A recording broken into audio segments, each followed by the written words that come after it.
There is a taste in here that you cannot find in other vegetables.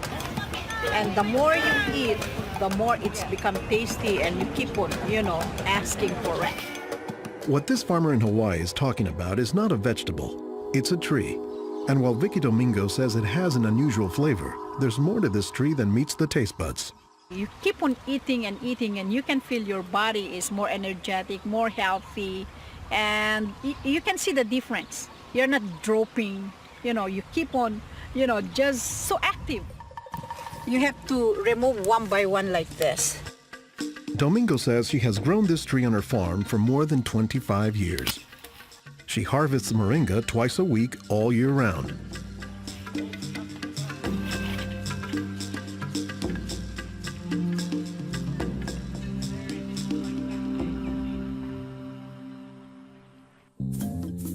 Every week, Domingo sends 1,000 pounds of moringa to the mainland. The rest of it ends up here at a Honolulu farmer's market, where most of her customers have eaten it their entire lives. Well, in the Philippines, it's a third country. In other words, not a rich country.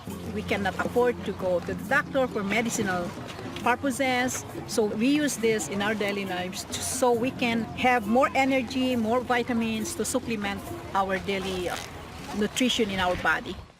The tree is called moringa, or as the Filipinos call it, marongay. An awful lot of cultures have one or more plants that are kind of markers that people think of themselves when they think of that plant. Dr. Will McClatchy is an ethnobotanist at the University of Hawaii. He studies the ways that humans interact with plants. If you drive around Honolulu here, you'll see a lot of houses have at least one marongay in the yard, maybe a little forest of them, and that's a pretty good indicator that there's a Filipino family there. Jokingly, we say it our Filipino banner, which is our Filipino flag. Once you see this, that means, oh, Filipino stays there. Domingo says there are many nutritional and medicinal uses for moringa. All parts of the tree are usable, from the roots to the stem, to the leaves, to the flowers, and to the pod. The roots, you can use that as a tea. And then the trunk, you can scrape it, squeeze it, get the juice, put in your cut skin, and your skin will heal. Some of this may be folktale, but some cultures have used moringa as a medicinal plant for thousands of years. McClatchy says moringa is worthy of its reputation as a tree with unusual nutritional properties. Thank you. Moringa is one of these trees that is a multi-purpose plant that fulfills such a high percentage of kind of basic needs that when people get used to using it, they really can't see what it's like to live without it. And many cultures don't. Today, moringa is used as a remedy and, in essence, a multivitamin in many of the world's warmest regions. Moringa is used widely in Africa and South Asia, and it's been introduced into South America and Central America, where it's also being used. So, this is not just a plant of a single community. We were just talking this morning with one of the owners of this plantation, and he was telling me how the last time he was here, he had a handful of moringa leaves and that he worked all morning on it and felt great. Dr. Mark Olson is a botanist and a leading expert on moringa. He teaches at Instituto de Biología, Universidad Nacional Autónoma de México in Mexico City. Here, he is visiting a new moringa farm about 2 hours outside the city limits. So they've just planted these here, and soon they'll be nice and big.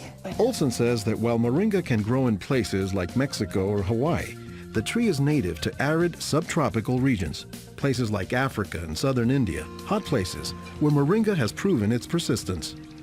And this is a plant that really does do extraordinarily well in some of the most difficult areas, in areas that are very hot, areas that are very dry, areas where other things are very difficult to cultivate.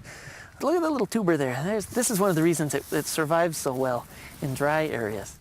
Also, they're storing lots of water in the wood. So that's one of the reasons this is such a remarkable tree. They don't have particularly deep roots. That's sort of a myth about moringas, that they survive because they have deep roots. No, they're storing water in their roots in their trunk. But moringa, says Olson, does a lot more than just survive, despite the tree's sometimes scraggly appearance. I don't think they're actually the most attractive tree. They're more a tree that you look at and you sort of love the way you love a scruffy friend or a scruffy dog. Because the branches sort of splay here and there, and they get burdened down with huge quantities of fruits on them. And that's actually what makes the tree so remarkable, is that it's such a generous tree. And that's because people have found multiple uses for so much of the tree, including its seeds. They're full of oil.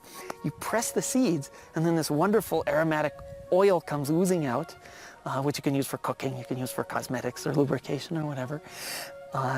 And the cake, the press cake, the stuff that's left over after pressing the seed, that is what's used for water purification.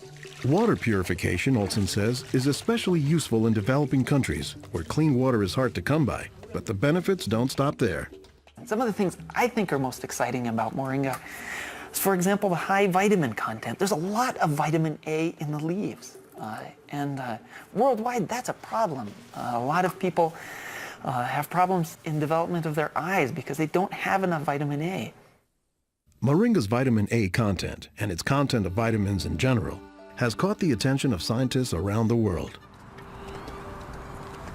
So I started to read about moringa, and I was absolutely amazed about the richness in nutrients, in many antioxidant compounds, in vitamins.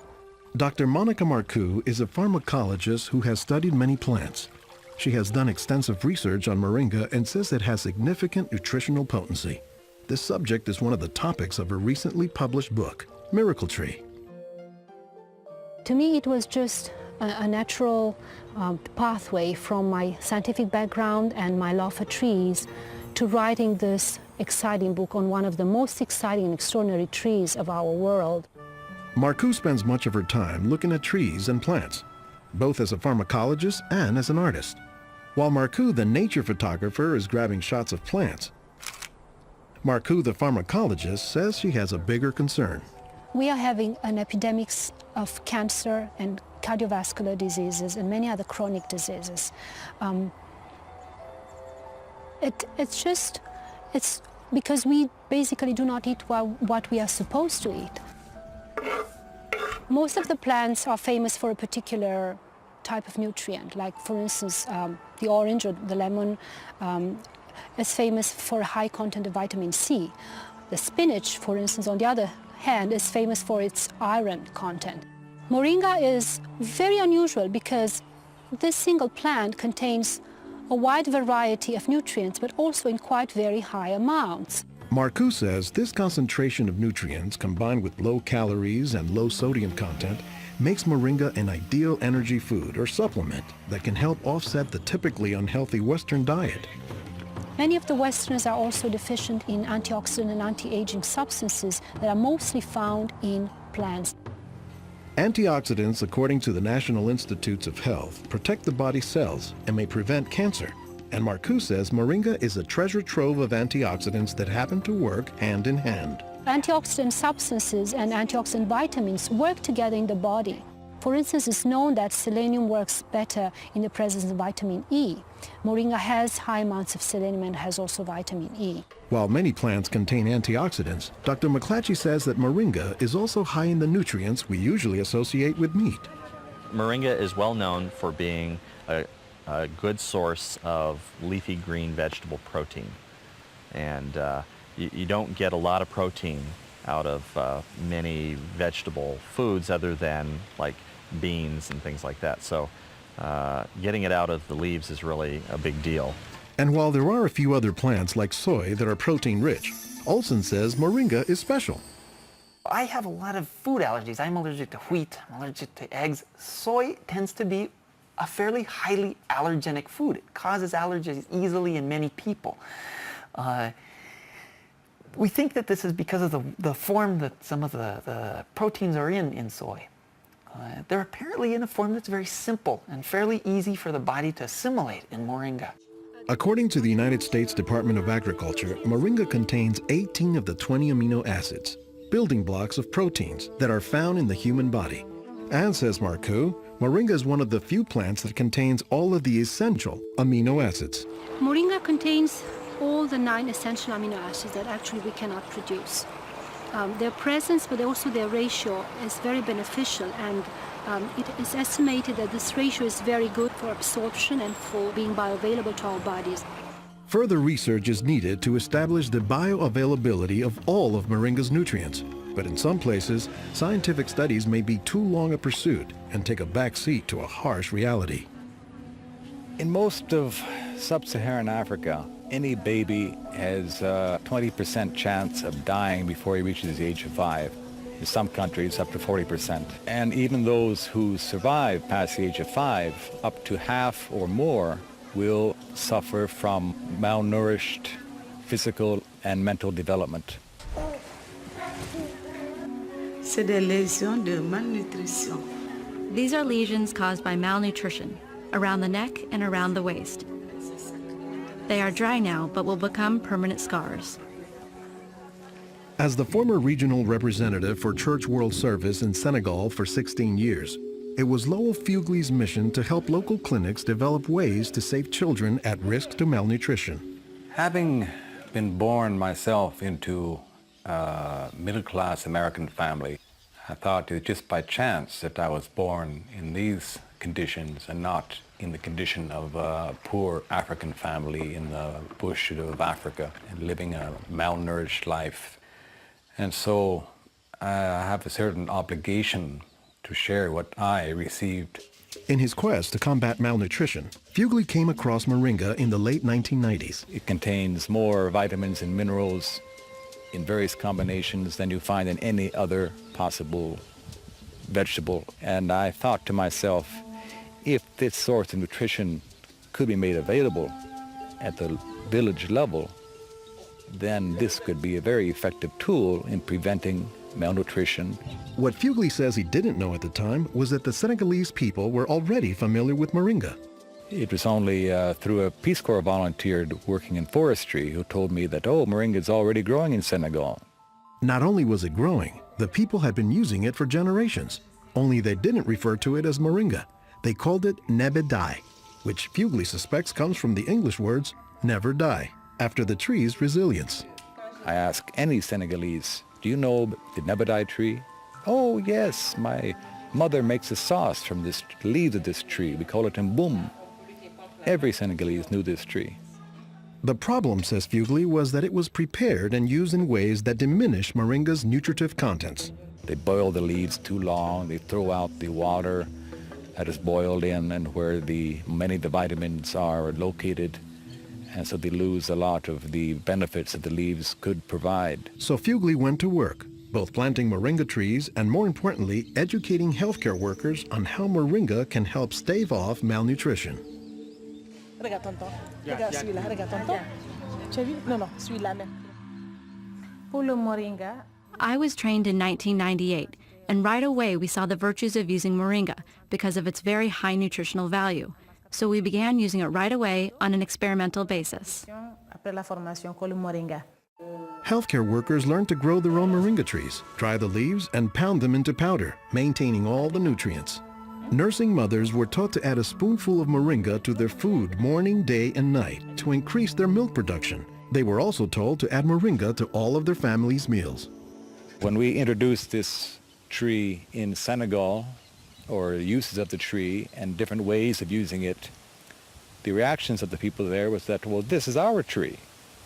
You know, you're just adding on what we know already.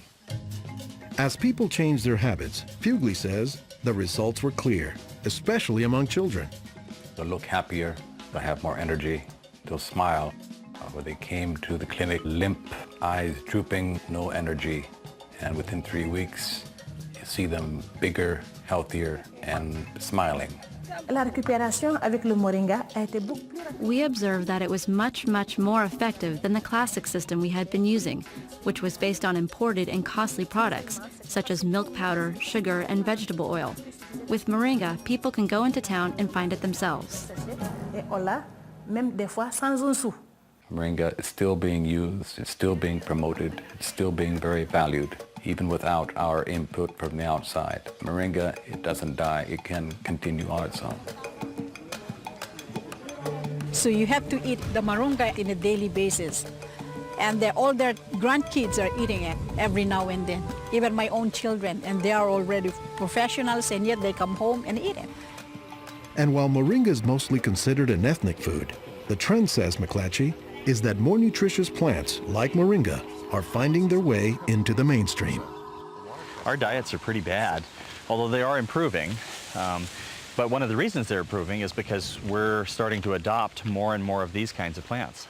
I've been in villages where the only trees that survive and grow well are Moringa oleifera, which is really amazing when you consider how many useful things the tree provides. Moringa it comes very close to being a perfect source of nutrients in terms of variety and concentration. So that is, I think, very unique about this moringa tree.